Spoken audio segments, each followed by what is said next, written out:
नमस्कार, आप देख रहे हैं आपका अपना युग करवट न्यूज चैनल। आपके साथ मैं हूं शोभा भारती। पेश है आज का हमारा न्यूज बुलेटिन। आइए नजर डालते हैं आज की हेडलाइंस पर। मां के अंतिम संस्कार के बाद पीएम मोदी ने दिखाई ट्रेन को हरी झंडी। पति ने पत्नी के प्रेमी के पिता को काट डाला और अग्निशमन विभाग को मिले 220 नए जवान।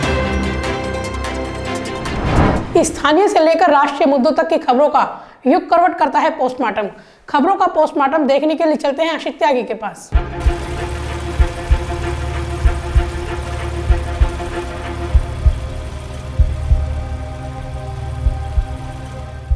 घाव बड़ा अपमान का, तड़पत निष्दिन प्राण, मन चाहा प्रतिशोध ही इसका एक निदान। ये लाइनें जिसने भी लिखी होंगी निश्चित रूप से किसी राष्ट्र या सामाजिक धर्म के विरुद्ध हो रहे युद्ध को लेकर लिखी होंगी।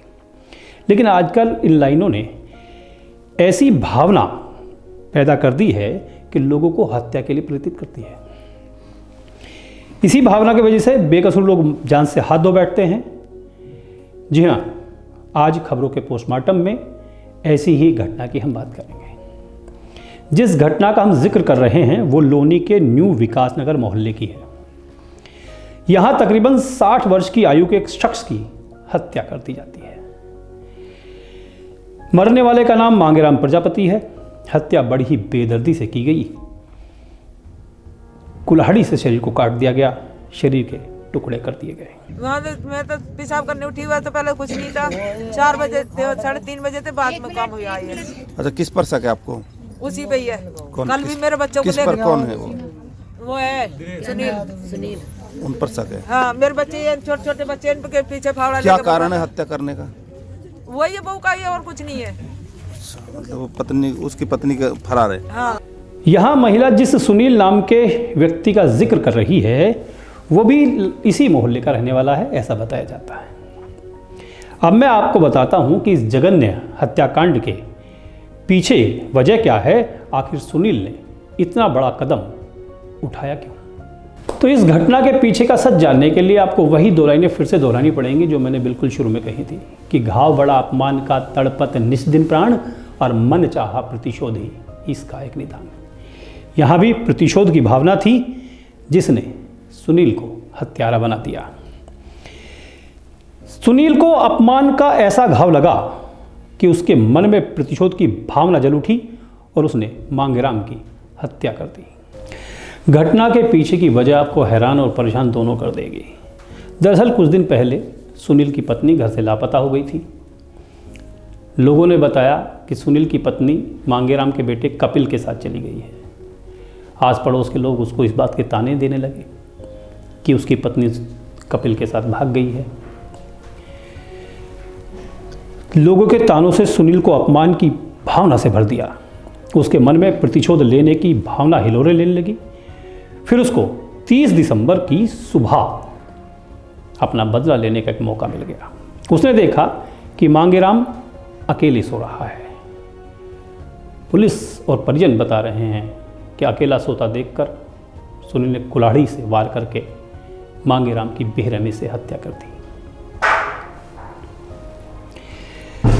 पुलिस ने इस मामले में आरोपी को सुनील को हिरासत में ले लिया है। थाना लोनी पर कस्बा चौकी के अंतर्गत आज सुबह एक बुजुर्ग व्यक्ति की हत्या कारित कर दी गई थी। इस संबंध में परिजनों द्वारा नामजद अभियुक्त के विरुद्ध तहरीर दिया गया था, जिस पर तत्काल अभियोग पंजीकृत करते हुए टीम को गिरफ्तारी हेतु रवाना किया गया था। टीम द्वारा तत्परता से इसमें कार्रवाई करते हुए और अभियुक्त सुनील को हिरासत में लिया है और उससे आला कत्ल की बरामदगी हेतु प्रयास कर रही है। अग्रिम विधिक कार्रवाई पुलिस की। आखिर मांगेराम का दोष क्या था जो उसे इतनी दर्दनाक मौत मिली? दोष माना भी जाए तो सुनील की पत्नी और कपिल का होगा, मगर उसके लिए भी कानून में कई रास्ते निकल आते हैं। मगर सुनील ने रास्तों पर विचार ही नहीं किया, कानून के रास्तों पर चलने का सोचा ही नहीं। सुनील चाहता तो कपिल के खिलाफ एफआईआर दर्ज करा सकता था, पत्नी से बात करता, अगर वो साथ रहने को रजामंद नहीं थी तो दोनों आपसी सहमति से तलाक ले सकते थे, मगर झूठी शान और मान के लिए सुनील ने कपिल के पिता की हत्या का रास्ता चुना। पुलिस उसे पकड़ चुकी है, अब वो जेल जाएगा और कानून के हिसाब से सजा भी पाएगा। युग करवट की ओर से हम आप सभी लोगों से अपील करते हैं कि अपने गुस्से पर काबू रखें। एक क्षण भर का गुस्सा आपको अपराधी बना देता है और फिर इसकी सजा अनेक वर्षों या कभी कभी आजीवन भी मिलती है। अपमान, गुस्से और हत्या की इस घटना पर यह था आज का खबरों का पोस्टमार्टम। आपको कैसा लगा ये हमें कमेंट करके ज़रूर बताइएगा। वीडियो लाइक और शेयर करना बिल्कुल ना भूलें। आशिष त्यागी को दीजिए इजाज़त। नमस्कार।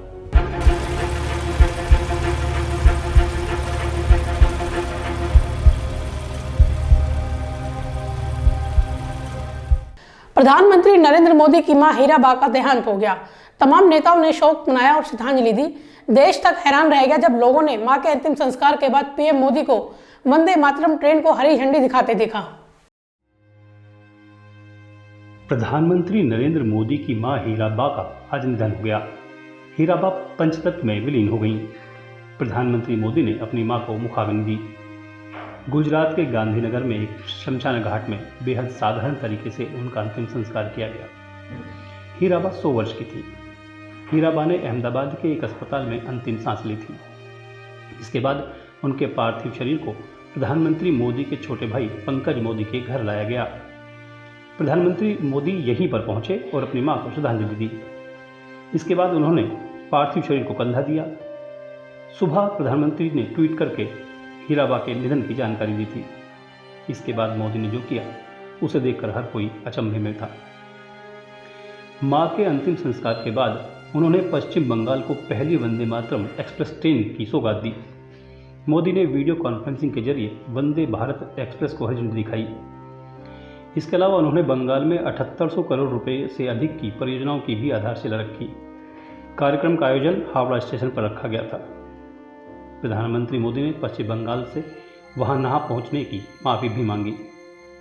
लोग उनके इस काम की सराहना कर रहे हैं। ब्यूरो रिपोर्ट, युग करवट। गाजियाबाद में राष्ट्रीय लोकदल के नेताओं और राष्ट्रीय स्वयंसेवक संघ के पदाधिकारियों के बीच झगड़ा हुआ था। यह घटना 25 दिसंबर की है। इस मामले में दोनों पक्षों ने रिपोर्ट दर्ज कराई थी। रालोद नेता गिरफ्तार करके जेल भेज दिए गए थे। अब इस विवाद को समाप्त कर दिया गया है। दोनों पक्षों में समझौता हो चुका है। 25 दिसंबर को शास्त्रीनगर के महिंद्रा एन्क्लेव में आरएसएस के पथ संचालन के दौरान हुए विवाद का 5 दिन बाद पटाक्षेप हो गया है। पथ संचालन के दौरान रालोद नेता अरविंद तेवतिया के बेटे का विवाद स्कूटी निकालने को लेकर हो गया था। मामला इतना बढ़ गया कि कविनगर थाने में रालोद व भाजपा नेताओं के बीच कई घंटे तक विवाद होता रहा। इस मामले में दोनों पक्षों की ओर से नामजद रिपोर्ट दर्ज कराई, तो वहीं रालोद नेता सहित कई लोगों को पुलिस ने इस मामले में जेल भेज दिया। आज दोनों पक्षों की ओर से आरएसएस के शास्त्रीनगर स्थित कार्यालय पर प्रेस वार्ता आयोजित की गई, जिसमें भाजपा के वरिष्ठ नेता ब्रजपाल तेवतिया, मुरादनगर विधायक अजीत पाल त्यागी, भाजपा नेता मयंक गोयल, पथ संचालन के संयोजक गिरीश गर्ग, भंवर सिंह और दूसरे पक्ष के रालोद नेता अरविंद तेवतिया के पिता कृष्णपाल तेवतिया, चाचा सुरेश पाल मौजूद रहे। उसमें एक आपसी मतभेद हुआ दो लोगों के बीच में। उन दो लोगों के मतभेद को एक जातिगत रूप देने का प्रयास उस लोगों के द्वारा किया गया, जबकि सभी लोग इस विचार परिवार का वो पथ संचालन था। उनकी अपनी एक सोच है कि किसी भी जाति में, किसी धर्म में उनका कोई बंटवारा नहीं है। वो सब जातीय सब धर्म को लेके चलते हैं। तो एक रूप बिगाड़ने का काम, इस शहर के माहौल को बिगाड़ने का काम उस लोगों के द्वारा जातिगत बनाने के लिए करा गया। आज उसी के लिए दोनों पक्ष आप लोगों के बीच में हैं और आपसी सहमति के साथ आप लोगों के बीच में आए हैं। क्या सहमति हुई? सहमति यही है कि दोनों पक्षों की तरफ से जो भी उस दिन गलती बच्चों के द्वारा की गई थी, उनकी क्षमा याचना आपस में सभी लोगों ने बैठकर करी है और आपसी समझौते के साथ दोनों तरफ के जो मुकदमे हैं उन्हें वापस लेने का काम दोनों पक्ष कर रहे हैं। अरविंद तेवतिया के पिता कृष्णपाल तेवतिया ने कहा कि इस मामले को लेकर जो राजनीति की जा रही है वह ठीक नहीं है। यह बच्चों का विवाद था, कोई राजनीतिक मामला नहीं है। दोनों पक्षों की ओर से समझौता कर विवाद को पूरी तरह से समाप्त कर दिया गया है। ब्यूरो रिपोर्ट, युग करवट। गाजियाबाद पुलिस लाइन में 220 जवानों को फायरमैन का प्रशिक्षण दिया गया था। इन सभी जवानों के लिए दीक्षांत समारोह का आयोजन किया गया। जिला अधिकारी आर.के. सिंह और पुलिस विभाग के अफसर भी शामिल हुए।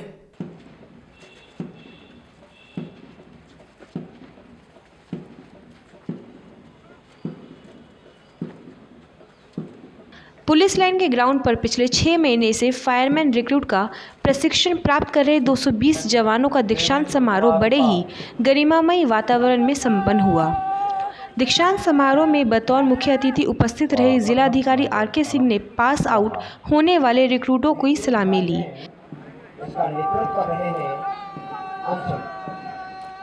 बहुत ही सुंदर मार्च सदा व कदम और ये अभिवादन करते हुए टोली नंबर 7 जिसका नेतृत्व कर रहे हैं प्रशिक्षु फायरमैन। इसके बाद श्री सिंह ने प्रशिक्षण प्राप्त करने वाले फायरमैन रिक्रूटों को कर्तव्य निष्ठा एवं जनहित का कार्य ईमानदारी के साथ करने की शपथ दिलवाई। एक पुलिस अधिकारी के कर्तव्य एवं उत्तरदायित्वों को समझकर शपथ ग्रहण करता हूं कि मैं उन कर्तव्यों एवं उत्तरदायित्वों को अपने ऊपर लेने में सहमत हूं तथा अपने पद के कर्तव्य का पालन भक्ति चैतन्यता सीएफओ राहुल पाल ने बताया कि शासन ने फायर ब्रिगेड में फायरमैन की कमी को देखते हुए इन फायरमैन की कुछ माह पूर्व भर्ती की थी।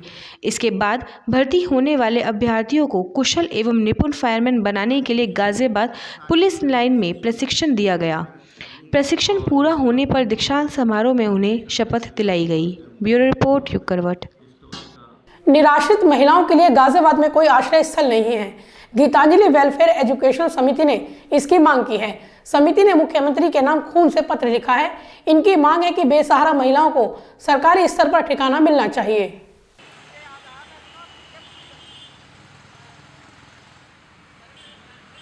गीतांजलि वेलफेयर एजुकेशनल समिति ने जिला प्रशासन के माध्यम से मुख्यमंत्री के नाम खून से लिखा ज्ञापन सौंपकर जिले में निराश्रित महिलाओं के लिए आश्रय गृह बनाने की मांग की है। वेलफेयर की वंदना चौधरी व रेखा चौधरी ने अपने खून से पत्र लिखकर आश्रय स्थल की गुहार लगाई है। 2021 में तब हमने कहा था कि आप हमारी मांग को सुन ले वरना तो हम आंदोलन करेंगे। हमारी आवाज़ को ना सुना गया तो इसलिए आज हम महिला जागृति मंच और गीतांजलि संस्था दोनों के सचिव मिलकर के अपने खून से यहाँ पर मुख्यमंत्री के नाम एक लेटर लिखेंगे जिसमें मांग करेंगे कि गाजियाबाद में एक ऐसा आश्रय गृह बने जिसमें कि वो महिलाएं रह सके, जैसे कि बेसहारा महिलाएं हैं जो कोविड-19 में बेघर हुई हैं, ऐसी महिलाएं हैं जो कुछ विचाराधीन कैदी होती हैं, ऐसी महिलाएं हैं, कुछ घर से बेदखल कर दी जाती हैं, ऐसी महिलाएं हैं।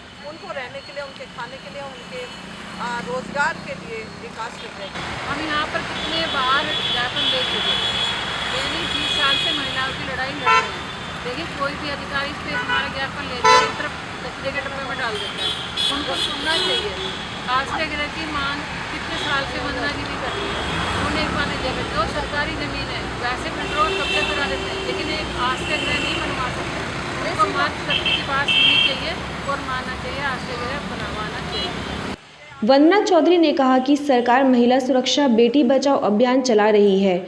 ऐसे में बेसहारा महिलाओं के लिए भी एक आश्रय स्थल बनाया जाए जिससे विधवा निराश्रित घर छोड़ने को मजबूर महिलाओं को रहने की जगह मिल सके। वेलफेयर की मांग है कि इस आश्रय स्थल में स्वावलंबी बनाने के ट्रेनिंग कार्यक्रम भी चलाए जाएं। ब्यूरो रिपोर्ट युग करवट।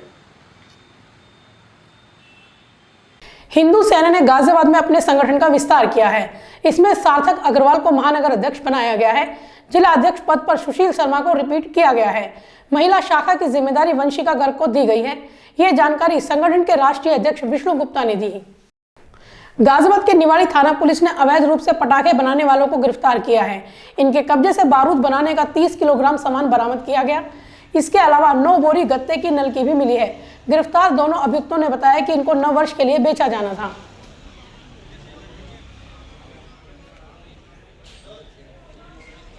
गाजियाबाद में अवैध शराब का धंधा रोकने के लिए पुलिस के स्तर पर अनेक प्रयास किए जा रहे हैं। इसी कड़ी में लोनी बॉर्डर थाना पुलिस ने 10 पेटी शराब पकड़ी है। इस मामले में एक आरोपी को गिरफ्तार किया गया है। यह गिरफ्तारी पाइपलाइन रोड से की गई है।